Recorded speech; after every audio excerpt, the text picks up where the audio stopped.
अब तो बेचारे उन्होंने ढूंढा, अब वो धीरे धीरे कहाँ पहुंचे, लंकापति की रसोई में। पता है रावण की रसोई में जब वो घुसे तो उन्होंने वहां छोटे बर्तन देखे। जब छोटे बर्तन देखे तो उन्होंने रावण की कटोरी में दही वही की पड़ी हुई देखी। तब उन्होंने उससे आइडिया भी लगा लिया कि रावण का अंत निकट आने वाला है। फिर वो जैसे ही आ गए ना तो रावण सो रखा था। अब अंतरिक्ष में छोटे रूप में उसके ऊपर ही खड़े थे। हनुमान जी का मन करता अगर मैं चाहूं तो इसको सोते सोते भी परलोक सुधार सकता हूं, पर मुझे राम की ऐसी इजाजत आज्ञा नहीं है। मुझे मारने चाहते हैं, मुझे केवल सीता का पता लगाना है। अब वो कुछ आगे गए तो मंदोदरी सो रखी है। हनुमान जी कह रहे वो बड़ी सुंदर स्त्री है, ये माता सीता तो नहीं है, ये तो सीता माता हो नहीं सकती, इतने सुंदर मंदिर में थोड़ी सोएगी। अब उनको सीता मिल नहीं रही थी, कहाँ ढूंढूं। फिर वो धीरे धीरे धीरे पूरा चंपा हुआ कि उनको लंका से दूर एक छोटी सी कुटिया थी जिसमें चक्र और सुदर्शन चक्र बना था, वो बना हुआ था। और वो किसकी कुटिया थी, विभीषण की। अब वो विभीषण का उन्होंने देखा, कहता रूप बदलना पड़ेगा। फिर उन्होंने ऋषि का रूप किया, राम का भजन करा तो विभीषण बाहर आए। विभीषण ने पूछा, उनकी बातचीत हुई। फिर विभीषण ने उनको बताया कि सीता माता जो वाटिका में आप अपना परिचय दो। फिर हनुमान जी ने बताया भाई हनुमान जी। अब उसके बाद हनुमान जी फिर आगे तुमने रामायण में देखे पुत्र, और हनुमान जी जैसा सेवक कहीं नहीं हो सकता। हनुमान जी जैसा हो पाना बहुत मुश्किल है। दुर्गम काज जगत के देते, शुभम अनुग्रह तुमरे देते। कलयुग की जो सबसे प्रधान जो देखता हूँ हनुमान जी हैं। और देव का चित्त न धरे, आप किसी भगवान का नाम मत लो, किसी का भी मत लो, लेकिन अगर हनुमान जी को अपने मन में धर लिया, और देव का चित्त न धरे हनुमत से ही सर्व शुभ कराई। हनुमान जी को ही मन में रखने से आपके सारे कार्य सिद्ध हो जाएंगे। हनुमान जी ही कलयुग के सब रक्षक देवता हैं। हनुमान जी हो गए, माँ जगदम्बा काली हो गई जो शक्ति है। ये तीन चार ऐसे देव हैं जो कलयुग में साक्षात हैं। आपको कहीं भटकने की कोई जरूरत नहीं है। आप अगर आपको हमारे सनातनी लोग होती दरगाह पे चंदन चढ़ा देना नहीं, कई लोग ऐसे भी हैं, आपको कहीं जाने की जरूरत नहीं है। विश्वास नहीं है ना, विश्वास रखो। आपको क्या लगता है कि भगवान दर्शन नहीं देता, भगवान दर्शन भी देता है, उस योग्य बनना पड़ता है भाई। आप करना कुछ नहीं है, और चाहिए दर्शन तो दर्शन फ्री में तो मिलेंगे नहीं भाई, उसके लिए कुछ करना पड़ेगा, सेवा करनी पड़ती है, त्याग करना पड़ता, फ्री में कुछ नहीं मिलता। फ्री में आपको विद्या भी नहीं मिलेगी। रोज स्कूल जाओ ना, रोज स्कूल जाओ, फिर 12वीं पास करोगे, फिर रिजल्ट आता है, आपको डिग्री मिलती है। तो सब धीरे धीरे बना, स्टेप बाय स्टेप, एकदम कुछ नहीं मिलता। ध्यान रखना, परीक्षाएं देनी पड़ेगी जीवन में। जीवन में सुख आएगा तो बड़े खुश हो जाएंगे, अरे यार मजा आ गया। का काम करते हो, उसमें संकट भी जरूर आएंगे। डिपेंड ऑन आप पे करता है कि आपको उसको कैसे बात करना है।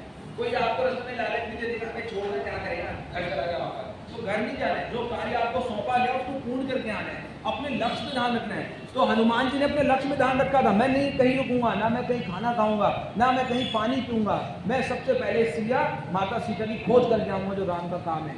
उसके बाद वो धीरे धीरे जब लंका में पहुंच गए तो सबसे पहले उनकी सबसे खतरनाक भेंट कहाँ हुई पता है, लंकनी। लंकनी हनुमान जी मच्छर का रूप लेके जा रहे थे।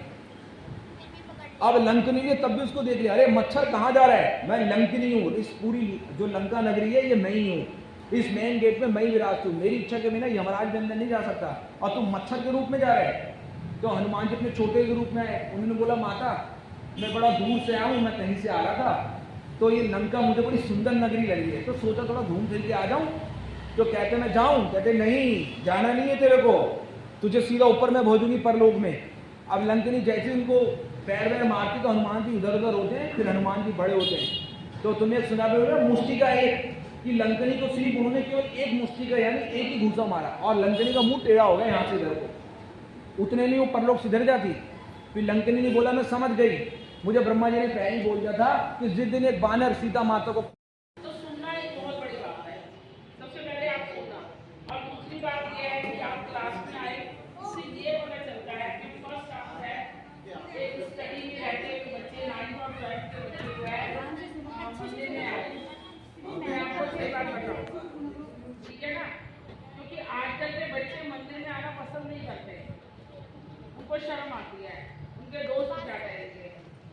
मैंने ये बात सुनी है, हमारे दोस्त क्या कहेंगे, इस उम्र के अंदर तो सबकी गर्लफ्रेंड होती है, तो मंदिर में क्या करेंगे जाके। बुरा नहीं मानना बच्चों, ये समाज में हमारे चला हुआ है ना।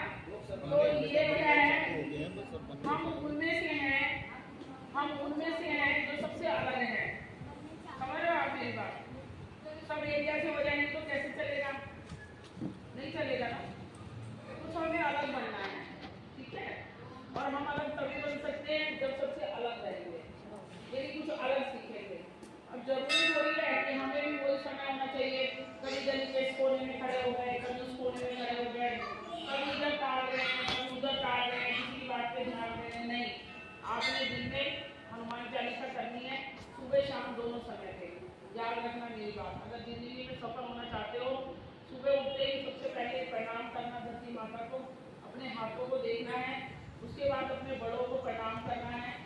राधे राधे। दूसरे बच्चे आए जो अभी आ रहे हैं। लक्षिता, आराध्या, जय हिंद सभी को। बना दे मेरा नाम प्रिंस सब बना दे मैं 98 सब बना दे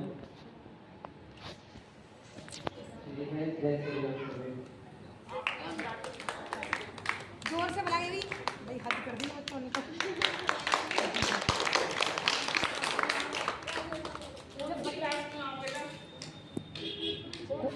नहीं, आगे बताओ कौन सी क्लास में हो? तो 12th के एग्जाम सभी मतलब 12th में आए हो ना, ठीक है, अभी 12th में आए हो आप, तो आप लोगों के लिए स्पेशल है, आप लोग जो है ना ज़्यादा से ज़्यादा मेडिटेशन करें ताकि माइंड आपका तेज हो और पढ़ने में। और हनुमान चालीसा अभी पंडित जी ने बताया ना आपको, उनका महत्व बहुत है। हनुमान चालीसा का पाठ करो, वो सारे ही मित्रों को पाठ करेंगे और आपकी स्टडी में मार्क्स अच्छे होंगे, आपका माइंड भी ज़्यादा ग्रोथ करेगा, ज़्यादा तेज होगा। बहुत सारे शब्द ऐसे हैं तो मतलब क्या है, आप एक बार स्टडी करने पे, एक बार उसको पढ़ने पे अच्छे से माइंड में आपके फिट हो जाएंगे। और सबसे बड़ी बात है कि जब आप स्टडी करते हो तो अपना ध्यान केंद्रित होकर रखें, ऐसा नहीं कि इधर उधर जाए। तो आप हंसिए नहीं, देखो ये हमारा अध्यात्म है, ठीक है। और इसके अंदर बच्चों में आपको एक बात बताऊँ, आपसे भी बड़े बड़े बच्चे मैंने पढ़ाए हैं, इतने बड़े बच्चे कितनी बड़ी मैडम है, ठीक है। तो क्या है, मैं आपको एक बात बताती हूँ, हम लोगों में अंदर एक बहुत अजीब सी बात होती है सभी में, हम ना एक को कोई चीज़ लेना नहीं चाहते। सबसे बड़ी बात है, हम लोग क्या करते हैं, हम लोगों को शर्म आती है, हम बड़े हैं, हम लोग सबसे बड़ी बात है, हम लोगों को ना अपने आप को छोटा बनाना है। हमें कहना है कि अभी हम सीख रहे हैं, हमें बहुत कुछ सीखना है। मैं भी हूँ ना, तो मेरी ये नेचर है हमेशा कि मैं जब भी, आपने देखा होगा अभी ये सर जी बता रहे थे तो मैं यहाँ बैठ के सुन रही हूँ। नोटिस किया